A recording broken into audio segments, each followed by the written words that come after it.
नमस्कार दोस्तों, स्वागत है आपका स्मार्ट स्टडी यूट्यूब चैनल पे। अगर आप रेलवे के किसी भी एग्ज़ाम की तैयारी कर रहे हैं, जैसा कि अभी ग्रुप डी आने वाला है और जो आपके एनटीपीसी हो गए, सीपीओ जो भी हो, है ना? आप रेलवे के एग्ज़ाम की तैयारी कर रहे हो, तो ये वीडियो को पूरा देख लेना क्योंकि ये वीडियो आपके रेलवे एग्ज़ाम से संबंधित है क्योंकि ये जितने भी क्वेश्चन मैं आपको बताऊँगा, ये सभी आपके रेलवे में पिछले वर्ष पूछे हुए क्वेश्चन हैं। तो काफ़ी हेल्पफुल होगा अगर आप रेलवे ग्रुप डी की तैयारी कर रहे हैं या फिर ऐसे कोई एग्ज़ाम की तैयारी कर रहे हैं जिसमें आपका जीके जीएस आता है। ठीक है, तो चलिए शुरू करते हैं बिना किसी देरी के। इंपॉर्टेंट क्वेश्चन है तो लगाते चलेंगे इसको शुरू से लेकर लास्ट तक। ठीक है, क्वेश्चन पहला है, आपका याद रखेंगे 61 से शुरू है क्योंकि इससे पहले मैंने आपके लिए 2 से 3 वीडियो और बना चुकी है, उसको आप जाके देख सकते हैं, काफ़ी हेल्पफुल है। ठीक है, क्वेश्चन है आपका, होलिका दहन के समय कौन सा अनाज जलाया जाता है? ये पूछा गया है आपके एग्जाम में, याद रखेंगे। ऑप्शन नंबर बी, जौ जो कि जलाया जाता है आपको होलिका दहन के समय। इसलिए आंसर नंबर क्या हो जाएगा यहाँ पास? बी बिल्कुल सही हो जाएगा।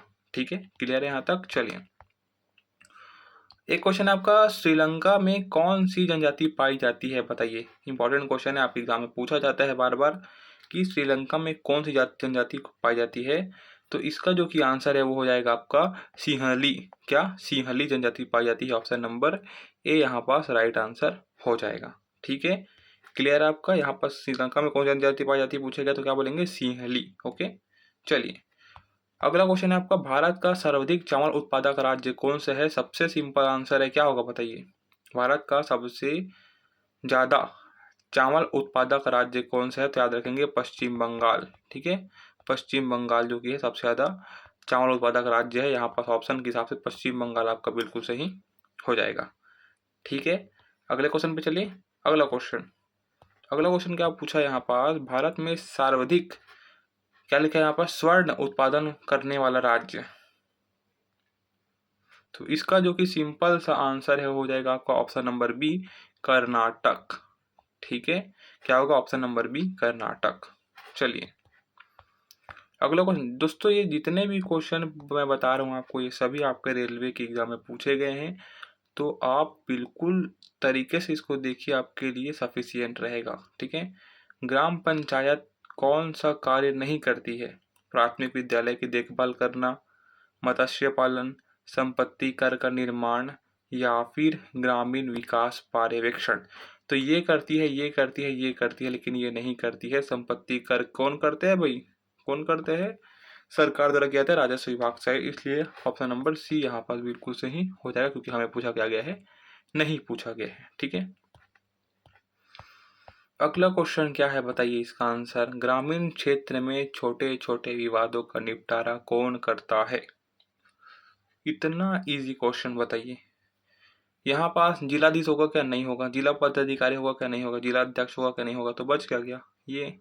तो ऐसे याद रखेंगे, आप क्या करेंगे, ऐसे एलिमिनेट करेंगे अगर आपको ऑप्शन नहीं भी पता है तो। ठीक है, आई बात समझ में? चलिए, एक क्वेश्चन क्या पूछा है, भारत द्वारा प्रक्षेपित प्रथम उपग्रह कौन सा है? मतलब जो निर्माण किया गया है, कौन है भाई बताइए, क्या है ये?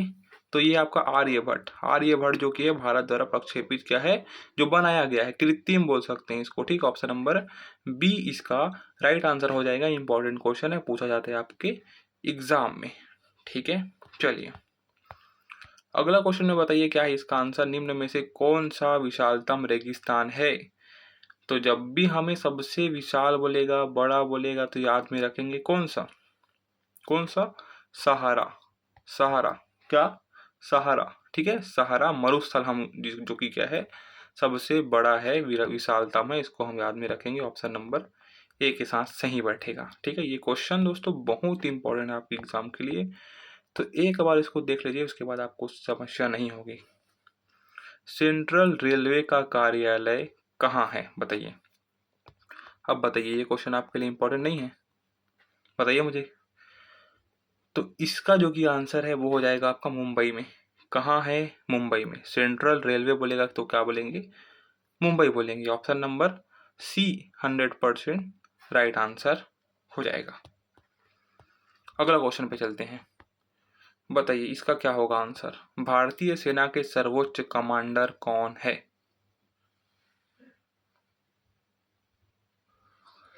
तो इसका जो कि आंसर है वो है आपका राष्ट्रपति। ठीक है, ये उस टाइम का पूछा हुआ क्वेश्चन है, आई थिंक याद रखेंगे। तो उसी टाइप के आपको क्या बनना पड़ेगा, आंसर देना पड़ेगा। करेंट अफेयर संबंधी क्वेश्चन रहा होगा ये, जो इसमें क्योंकि हमें डेट नहीं पता है कौन से टाइम का है, कौन से सन का है करके, तो इसलिए यहाँ पास राष्ट्रपति लिया गया है, तो आप इसको याद में रखेंगे। ठीक है, करेंट अफेयर से पूछेगा तो आप अभी का बताएंगे। ठीक है, क्वेश्चन है आपका, महान पुरुष बिरसा मुंडा किस राज्य से संबंधित है? Very very very important. ठीक है, तो महान पुरुष बिरसा जो कि है वो आपके झारखंड से संबंधित है। ऑप्शन नंबर बी इसका राइट आंसर हो जाएगा।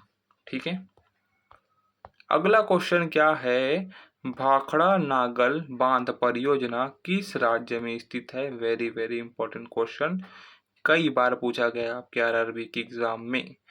तो बताइए ये क्या होगा? भाखड़ा नागल बांध परियोजना जो की है वो आपके पंजाब में स्थित है। नाम से ही आपको समझ में आ सकता है, आपको भंगाड़ा जिसे बोल सकते हैं इसको, आप उसको रिलेट कर सकते हैं। क्या कर सकते हैं? रिलेट करके आप इसको बना सकते हैं, आप याद भी कर सकते हैं, क्योंकि ये फैक्टेबल क्वेश्चन है। ठीक है, ऑप्शन नंबर सी इसका राइट आंसर हो जाएगा।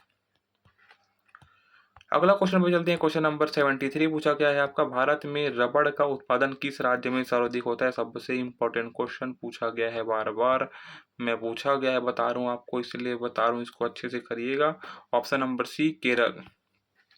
केरल जो कि है रबड़ का सबसे बड़ा उत्पादक राज्य है। Option number D. ठीक है, अगला क्वेश्चन है question number 74, APJ Abdul Kalam देश के राष्ट्रपति बने। इंपॉर्टेंट क्वेश्चन, इंपॉर्टेंट क्वेश्चन है आपके एग्जाम के दृष्टिकोण से, याद में रखेंगे। 12वें नंबर के क्या बने थे आपके? राष्ट्रपति बने थे आपके, कौन?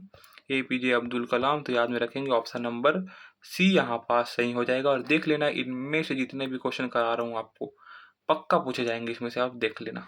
ठीक है, तो फायदा उठाइए इस चीज का, क्योंकि मैं आपको पूरा प्रीवियस ईयर करा रहा हूँ। ठीक है, भारत में सबसे लंबा रेल मार्ग कौन सा है भाई? बताओ क्या है आपका?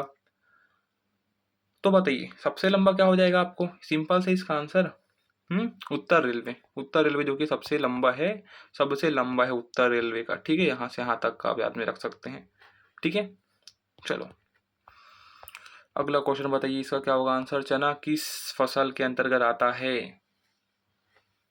बताओ, ये क्वेश्चन का लेवल देखो आप, अच्छा है क्वेश्चन, किससे संबंधित है? फसल से संबंधित क्वेश्चन है। बताओ भाई, तो चना जो कि है किधर के आता है आपके?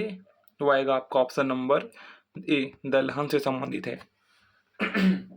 तो आपका ऑप्शन नंबर ए दलहन बिल्कुल सही हो जाएगा, कि चना जो कि है दलहन फसल के अंतर्गत आता है। चलिए अगला क्वेश्चन क्या पूछा गया है, भारत किस वस्तु का सबसे ज्यादा निर्यात करता है? तो इसका सिंपल सा आंसर क्या होगा? सूती कपड़े का। सूती कपड़े जो कि भारत में अधिक मात्रा में बनते हैं, इसका निर्यात करता है आपका भारत, जो कि आपका कितने सबसे ज्यादा करता है आपका सूती कपड़े का। ठीक है, अगला क्वेश्चन है आपका, यूएनओ। यूएनओ स्थापित कब हुई? तो याद रखेंगे यूएनओ की स्थापना कब हुई पता है आपको? 1945 में हुई। कब हुई आपकी?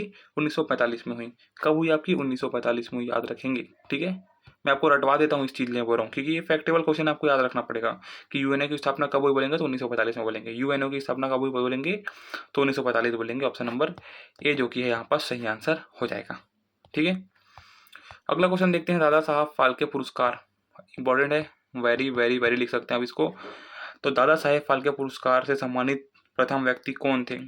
ठीक है, याद में क्या रखेंगे आप इनका नाम? देविका रानी, जो कि प्रथम व्यक्ति थे, जो कि क्या है आपके सबसे पहले बार इनको सम्मानित किया गया था दादा साहेब फाल्के पुरस्कार से। और अभी जो कि रिसेंटली मिथुन जो कि एक क्या है आपके एक्टर है, उनको दिया गया, ये भी आप याद में रखेंगे। करेंट अफेयर संबंधी पूछा जा सकता है। ठीक है, चलिए अगला क्वेश्चन बताइए भाई, ये क्या होगा? सोमनाथ मंदिर को किस मुसलमान आक्रमणकारी द्वारा ध्वंस किया गया था? ये बताओ। तो इसका आंसर आप दोगे खुद से कि सोमनाथ मंदिर को किस मुसलमान आक्रमणकारी ने ध्वंस किया था? तो इसका जो कि आंसर है वो आपका महमूद गजनवी। किसने किया था? महमूद गजनवी ने किया था सोमनाथ मंदिर को ध्वंस। ऑप्शन नंबर यहाँ पास सी बिल्कुल सही हो जाएगा। तो आप मुझे बताइए कि आपका 20 में से कितना आपका यहाँ पास सही हुआ। कमेंट में ज़रूर बताइएगा, क्योंकि ये आपके लिए बहुत इंपॉर्टेंट है, आपके एग्ज़ाम के पर्सपेक्टिव से, आपके पर्सपेक्टिव से और आपके रेलवे के किसी भी एग्ज़ाम के पर्सपेक्टिव से आपके क्वेश्चन जो कि बहुत इंपॉर्टेंट है, क्योंकि ये सभी आपके प्रीवियस ईयर क्वेश्चन है।